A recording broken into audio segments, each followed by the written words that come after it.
to, it was, what should I be doing? What should I be thinking about? What should I be doing?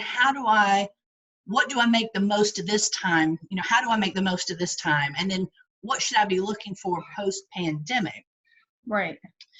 So that's where I kind of came up with this idea of, I feel like you and, I've got Mona and Wendy I've worked with for years, that, I've really been impressed with their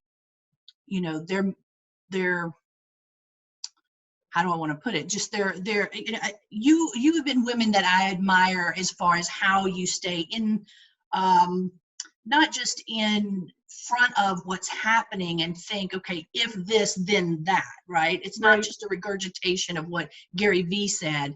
It's like, okay, here's what you should really be thinking about from this perspective. Like, you can customize it, you can answer a question because you really understand the fundamentals and really what's going on, and you stay ahead of things. So I really appreciate that about you guys. And Alan was the other one that I had invited on. He's kind of busy right now with some stuff going on personally, so he's kind of declined at the moment.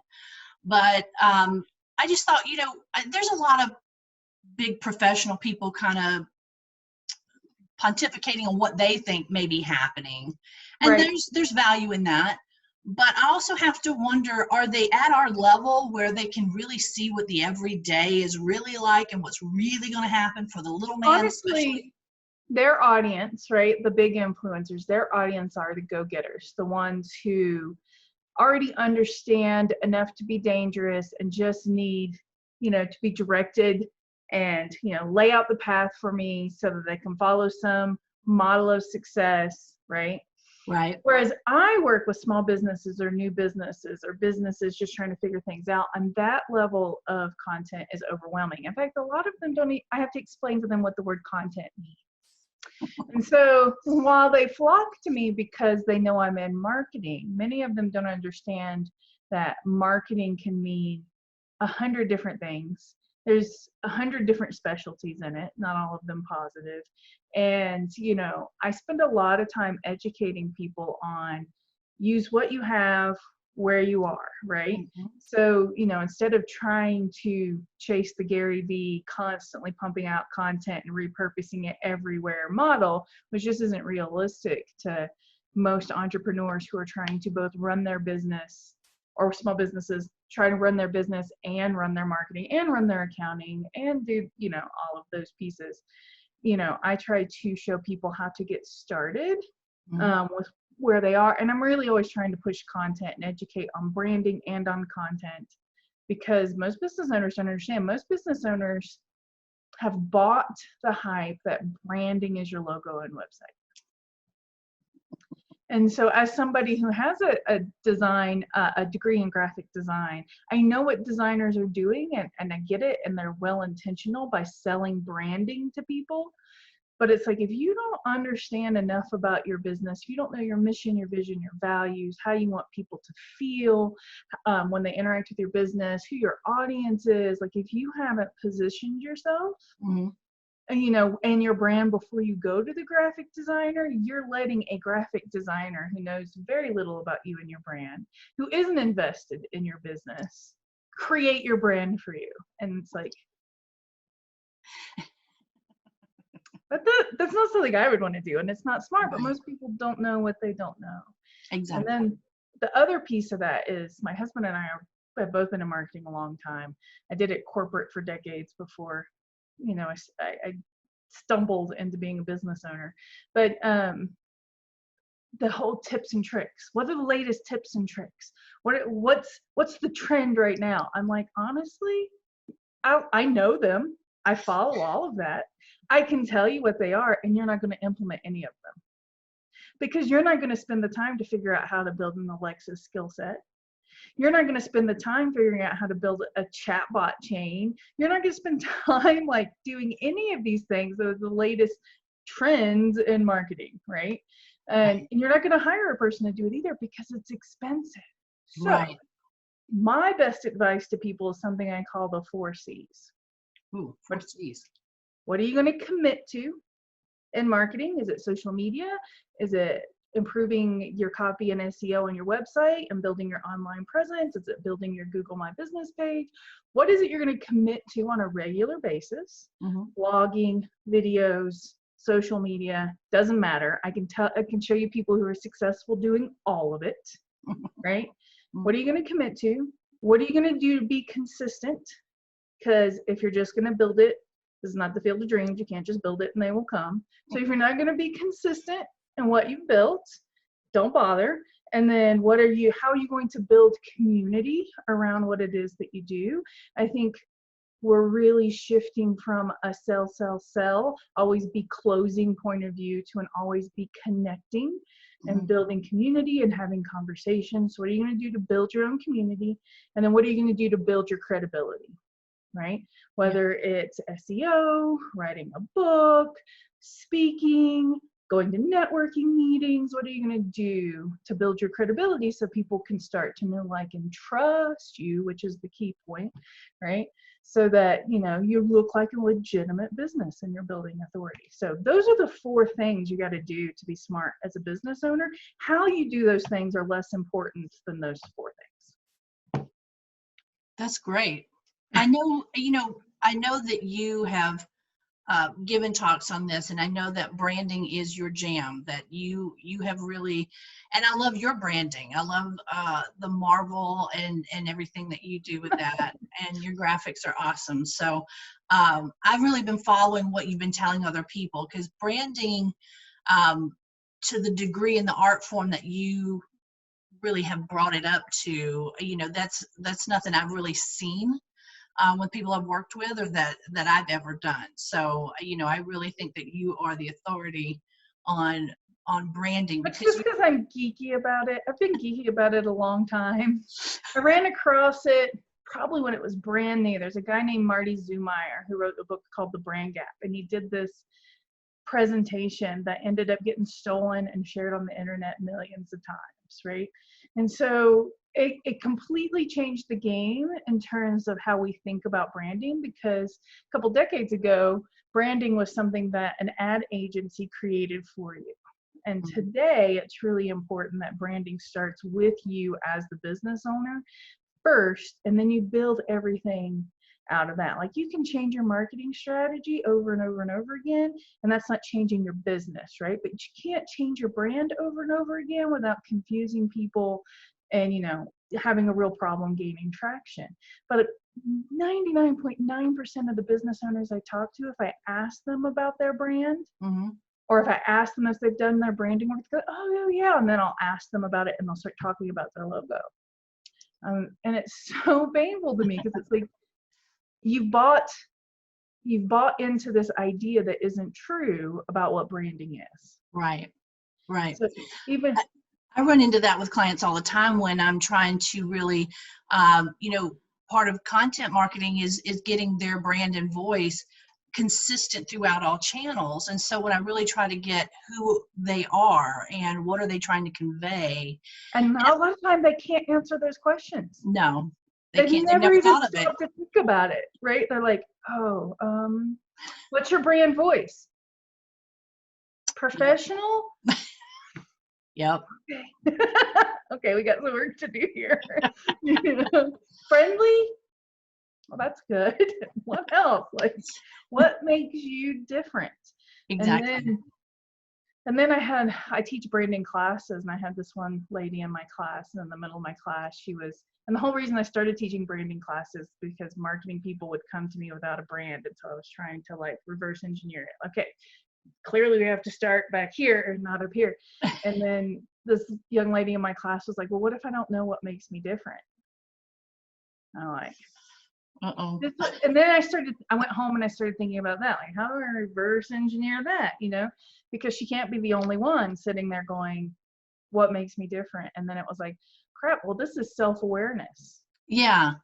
I was just going to say, I don't want to digress too far into this idea, but, having worked for years in different capacities, either creating websites as a project manager or having, done full strategy of complete digital marketing plans, and to have people that just, especially when they're a single business owner, it can really be like almost a spiritual experience for them, because they really don't know who they are, and they don't know why they're doing this or what makes them different. And so you really almost have to guide them towards a journey towards themselves, Right.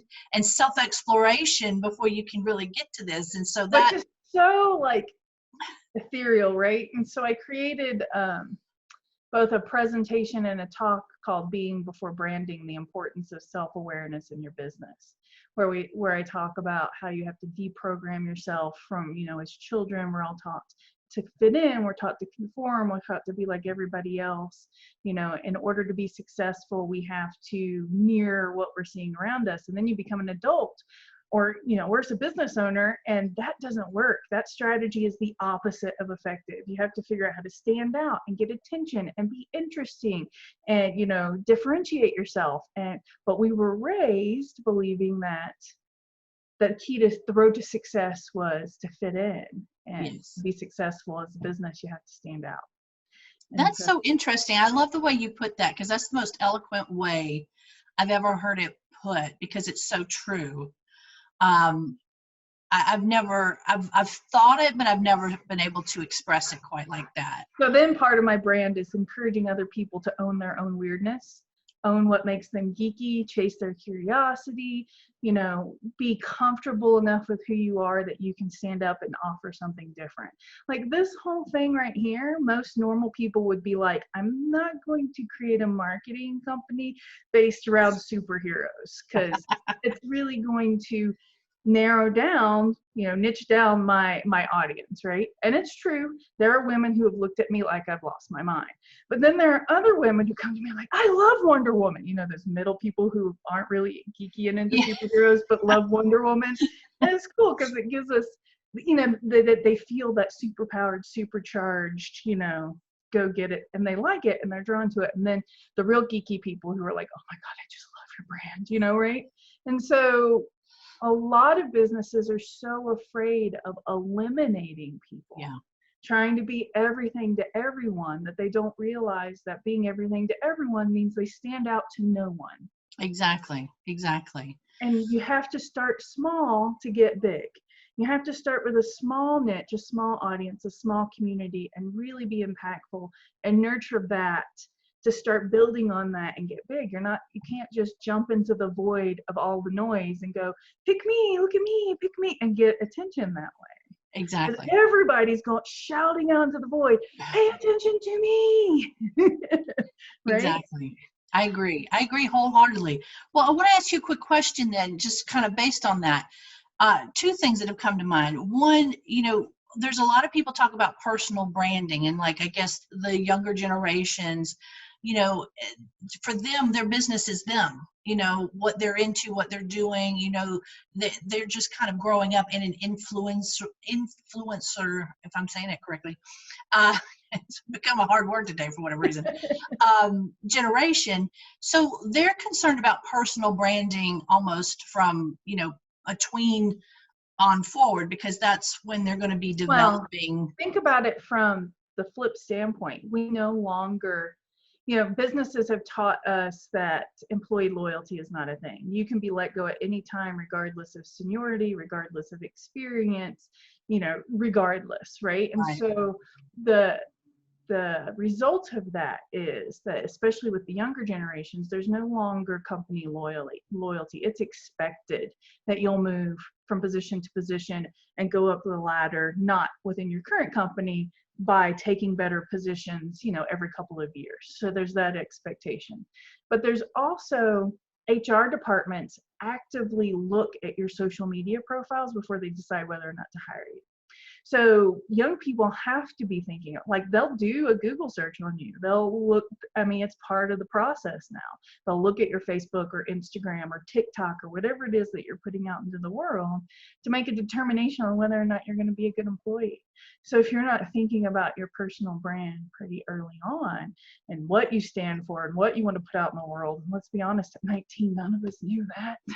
And they don't either. So it's going to have to change and morph, and they're having to navigate all of that, what do I put out there that I can't take back that I'm going to regret 10 years from now, right? But they're also needing to think about, you know, what do I stand for? How do I want to make an impact in the world? And it's also why millennials on down want to work for companies that are making some kind of social impact, because people no longer just want to sign up for a paycheck. They want to know that the work that they're doing is, you know, actually impactful and important and, you know, fulfilling when they go home at the end of the day. Agreed. So what do you say to people, you know, with my clients, the ones that I've had that embrace social media to the point that they get in front of the camera and they're doing Instagram stories, they're doing Facebook Lives, and they're shooting videos like how-tos or get to know you or that type of stuff, by far get better engagement, followers, and loyal fans. Right. But for, you know, a lot of my clients, they're just not able to get their heads wrapped around that. They're just not there. And again, it kind of goes back to, you know, being comfortable with yourself, knowing what you're able to do. And I have to be honest with you, it's hard for me to get in front of the camera. I have the whole, you know, negative storyline in my head and all that, like, you know, worry about how I You're look. not alone. That's more common than it is not. And that's what I encourage my clients, but I'm also encouraging them to be brave in a way that I'm not able to. And I just display to them, you know, certain people that do it, they're doing really well. So maybe that could drive them. But what do you say for those that do struggle with being that transparent or that on camera? You know, That vulnerable, that candid, that it works really, really well. In fact, is the thing that works right now. So what I've found has been really impactful in my classes is often I end up giving people permission that they didn't need from me, right? But because it comes from someone they deem as an expert, you know, take it how you will. I'm giving them permission to not do things that they weren't ever going to do to begin with. So for example, I have a Facebook basics class, and the only reason I did it is because there were business owners asking me to do it. So I'm like, okay, I'll put together this Facebook business class. Got a bunch of students in the class, and there's this one lady in my class, and I'll never forget her. I tell this story all the time, who at the point where I was like, you know what, if you're never going to pull out your phone, if you're never going to use Facebook, if the idea of using Facebook makes you cringe, you're never going to be successful at it. Because you're going to procrastinate, you're going to avoid it, you're not going to build connections, you're not going to be consistent, you can't commit to something that you dread and you hate. So this is me giving you permission to not be on Facebook. There are dozens of other marketing strategies, channels, and platforms that you can commit to and might enjoy more instead. And I kid you not, that woman closed up her book, grabbed her stuff, and walked out. That's all she needed to hear. Like all I needed to hear. But everyone was telling me I needed to be on Facebook, and you just told me I didn't, and I don't want to, so I'm out. And it's like, so here's the thing. It's like, it doesn't matter. Like, yeah, live streaming works really well. Video, best thing you can do. Stories, blowing up. All that stuff works fantastic. And if you can be brave and vulnerable enough to put yourself out there, it will work for you. But if you're just never going to do it, you're going to have to find a different marketing channel that you can commit to. And for some people, it'll always be the one-to-one networking, because technology is hard for them. They can't do video. Like, they don't want to spend time on social media. It's like, well, you're eliminating a lot of the things that you could do in an online space to expand your reach. But you're not going to be any good at them anyway. And you could hire somebody else to do them, but you're never going to be super satisfied with the results. And your audience isn't really going to key in because you're not there. And you're the key component to the whole deal, right? Exactly. So if in-person networking is the thing you're most comfortable with, well, you better start committing. How many groups, how many times a week are you going to go? What are your goals and your strategy? Is your goals to set up 2 coffee dates a week? Is it to introduce yourself to 3 new people a week? Whatever it is, figure that out and make it work for you. I know people who are master networks and networkers and connectors, and that strategy really works for them. Honestly, I can pick any marketing strategy and introduce you to somebody where that is working really well for them, because they're willing to show up, they're willing to commit, they're being consistent. And until you find the one that works for you, and I'm sorry, my introverts who don't want to do anything and they just want to sit at home and put classes up on Teachable and wait for the gates to open and their bank to magically fill with money, that's not the way the world works. I was just going to ask you about that. I was just going to ask you for introverts that would rather not do any of that. It's not going to work. I actually have one of those. I have a student like that. And I have to force her to get out into the world. Like, you have to do something, whether it's speaking or running events or starting your own group or social media or, you know, creating lead generation tools like landing pages or email marketing. But none of that works until you've created an audience. Right. Where are you going to go? Online or offline? Both. The combination. And what can you commit to and be consistent with? And if the answer is none of the above, then you probably shouldn't be a business owner, because there's no way that you're going to be successful hiding out in your home and not doing anything. I think that's the hard truth that a lot of people really can't swallow, that, you know, they want the benefits without kind of the work that goes behind it.